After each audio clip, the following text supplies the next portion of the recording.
Today, I'm going to do something I've never done before. I'm going to rank every single major agency model from best to worst based on difficulty, scalability, profit margins, client headaches, and long-term potential. And look, this is not about what's trendy. This is about what will actually make you money consistently without destroying your sanity. And if you disagree with any of this, good, drop it in the comments. I would like to hear more about what you think. And this is my opinion based off of being in the agency game for well over a decade, coaching hundreds of agency owners, owning my own agencies. So take this with a grain of salt. This is basically my experience. So let's get into the list.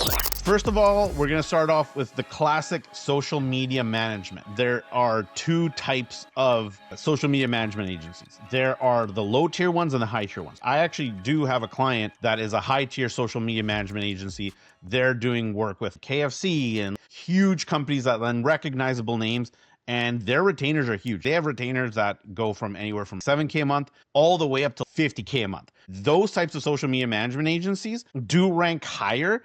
But look, again, criteria: difficulty, scalability, profit, client headaches, long-term potential. I actually think it has pretty good long-term potential. The problem is they are incredibly difficult to run well if you have the high tier version. Their scalability is tough. The client headaches are incredibly significant, and social media drains profit. Doing it properly drains profit because you need community and creative and account management, and the long-term potential of it. I just don't think this is it. This is C, and in fact, if it's the small version, in my opinion, this is absolute D tier. You have to be an insanely hard worker, and you're going to basically just grind every single day for not a lot, okay? There's agencies that can make way more profit. The next one we're going to get into is the AI automation agency. And look, right now, this thing is hot. And if you know your stuff when it comes to AI automation, this is really awesome. The difficulty for you, very low. Easy to get clients right now. It's a very hot topic. There's a lot of things going for you. But here's the problem. The scalability of this thing is iffy moving forward. There are a few breakout stars in this space, but few and far apart. Client headaches is actually pretty low. Profit's really high. Long-term potential. Look, there's a ton of people moving into this space right now, so it's getting crowded really fast. If you are one of the top 5% winners in this agency category, it is absolute S tier. But I'm not here to rank the few winners. I'm here to tell you what the median is. And in my opinion, the median of this is actually going to be straight D tier. Again, if you're one of the breakouts, good for you, pat yourself on the back, but understand that your results are not typical. The AI automation thing is not there yet. And by the way, this is more so for maybe the next 6 to 9 months. If you're looking at this and say 2027, 2028, this is going to look very different, because here's the thing: most agencies are all going to have some element of AI in. Next, we're going to get into branding agencies. And look, there's two types of branding agencies. There's the high-end branding agencies, and then there's the low-end branding agencies. If you're in the low-end branding agency side, oh geez, okay, you are in for a really bad ride, especially with AI coming around. Now, if you're the type of branding agency that focuses on crafting and positioning up, and you're very strategic on why your branding is the way that it is, I think branding agencies, you are in for an unexpectedly awesome windfall in the next coming quarters, if not years. I think that moving forward, what you're going to end up seeing is that the things that are more premium require this brand that people know that an AI couldn't come up with. And as we go forward, I actually believe AI is going to take a lot of jobs. And I think we're going to see AI backlash because of this. And if you're in a position as a branding agency to kind of bottle this lightning, I'm actually going to put, branding as A tier.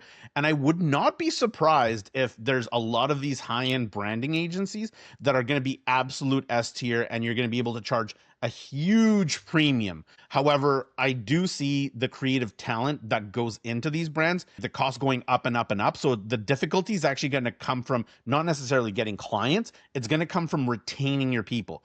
The scalability is going to be okay. I think the profits are going to be super high because you're going to be able to charge a premium. Client headaches, very low because they're going to be coming to you and looking for you. And I do think this has long-term potential. Human-based design, again, I think that it's going to become a bigger and bigger deal as we go on. All right, let's mix it up a bit. Let's go into local lead gen. So local lead gen, again, difficulty, very low. Scalability can be high. It's just because it's local lead gen doesn't mean that you need to be in your local area. As time goes on, I think that local lead gen will become more and more competitive. There's a lot of entrants in this market right now. But again, local people want a human touch. They don't want everything to be AI. They're a little bit of smaller business owners in general. I think this is really good. And I think the profits are going to be there. Client headaches, if you understand how to manage client expectations, I think it's going to be really good because you can demonstrate clear ROI by people walking in the door, booking appointments, leads, etc. And I do think this has a lot of potential. The only downside of a local lead gen agency is that it might be more in person than you think, and that might limit the scalability quite a bit. Also, the type of talent that you have access to is not going to be that top tier talent, because the top tier talent is going to go to more specialized agency models. So for this reason, I would actually put a local lead gen business sort of in a B tier category. All right, next we got the content production agency. So here's the thing, doing these properly, very difficult to run. Easy to run if you're not sophisticated, extremely easy to run, in fact. But here's the problem. As AI becomes better, as people become more discerning, there's this escalation happening in social channels. So the types of agencies that will actually give real results to their clients are going to be very difficult to run, in my opinion. You got to really be on the ball. However, if you can figure out that sauce, I think the scalability is 100% there. And the profit, you're going to be able to command a premium. Client headaches could be there. But again, if your strategy, meaning you're staying on top of trends and all of that stuff,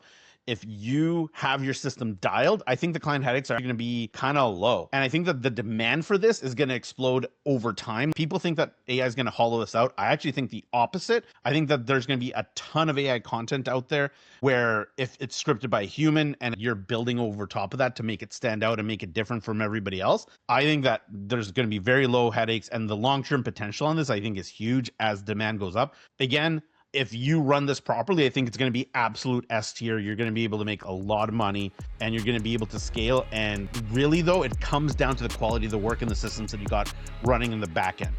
E-com performance agencies. So the model around e-com performance agencies where it's retainer plus performance. If it's pure performance, I'm going to tell you right now, this is D tier. That's a very common model. I'm going to tackle it from another uncommon model that's retainer plus percentage. If it's retainer plus percentage and where the percentage is based off of additional top line sales with ROAS or MER requirement, I actually really like this model. In fact, one of my agencies does exactly this, and I think it's absolutely S tier. I actually think that the number of businesses that are going to come online in the e-com space, not just apparel and things like that, but general e-com, is going to get more and more competitive. People are going to be launching more and more brands. If you have your systems dialed in here, I think difficulty, yeah, it's there. I'm not going to lie to you.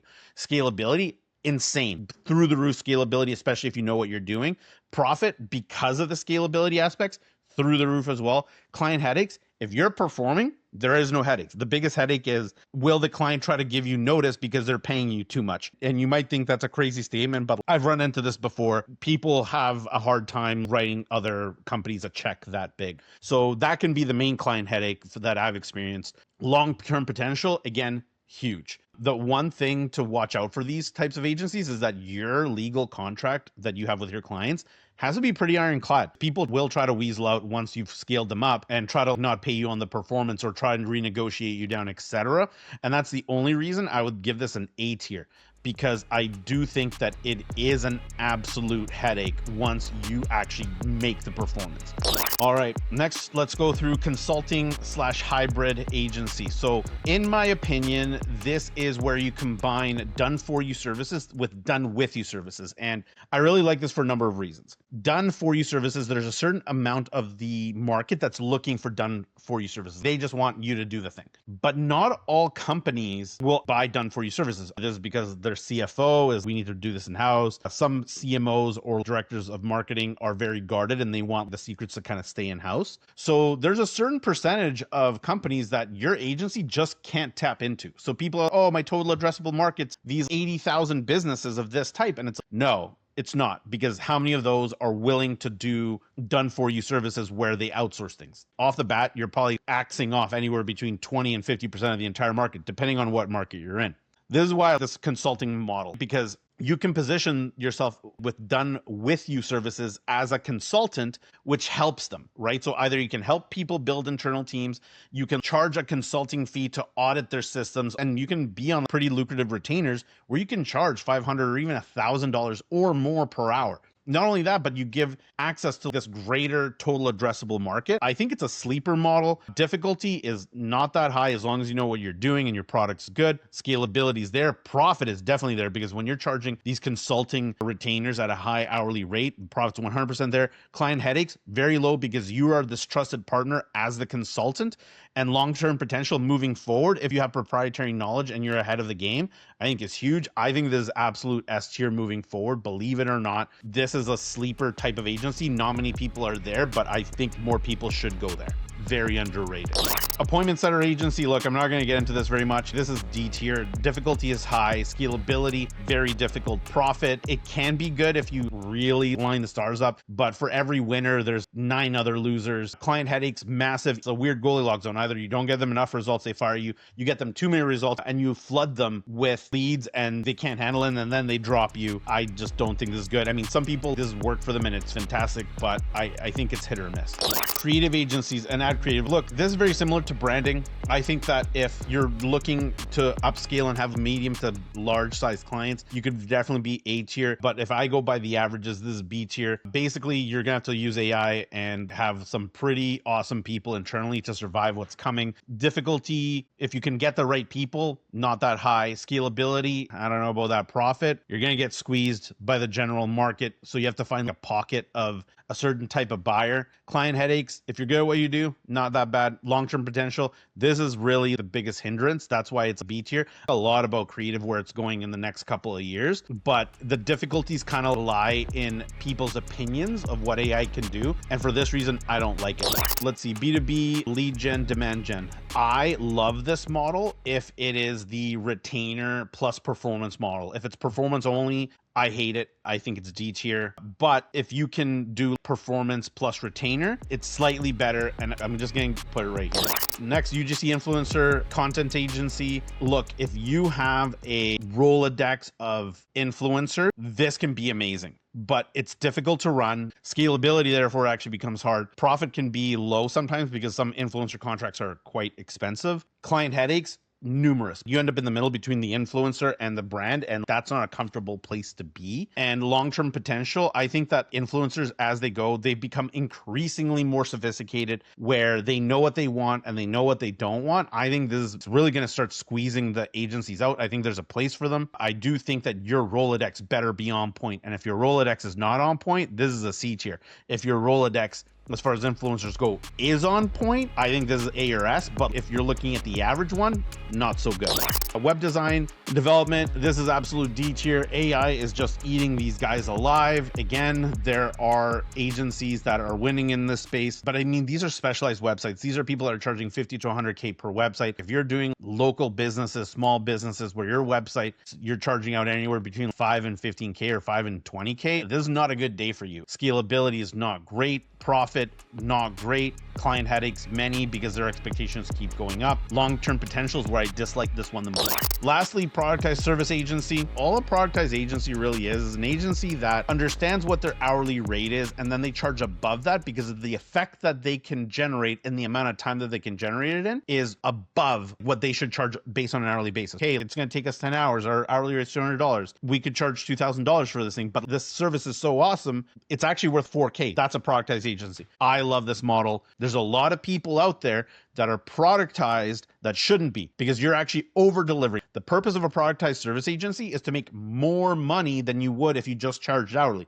If you're making less money than if you charged hourly, you should not be productized. And by the way, that is a lot of the productized agencies. I think 60, 70% or more. I'm going to judge this on the true definition, which is you are charging above what you could if you just charged hourly. I think this is A or S tier. Difficulty, because you're productized, low. Scalability, very high, because you have a very specific type of product. Profit, incredibly high if you're doing it the right way. Client headaches, if you're delivering what they ask for, it ain't high. And the long-term potential, I think, is huge. It's just that the product has to get better over time. That's the only downside to this, but it's absolute S tier in my opinion. None of these models are perfect, but some give you more leverage than others. Some drain your soul more than others. And if you want me to rank your specific model, rank me in the comments, and I'll tell you which tier your business model is actually in and what I would do to actually make it move up the tiers. All right, catch you next time.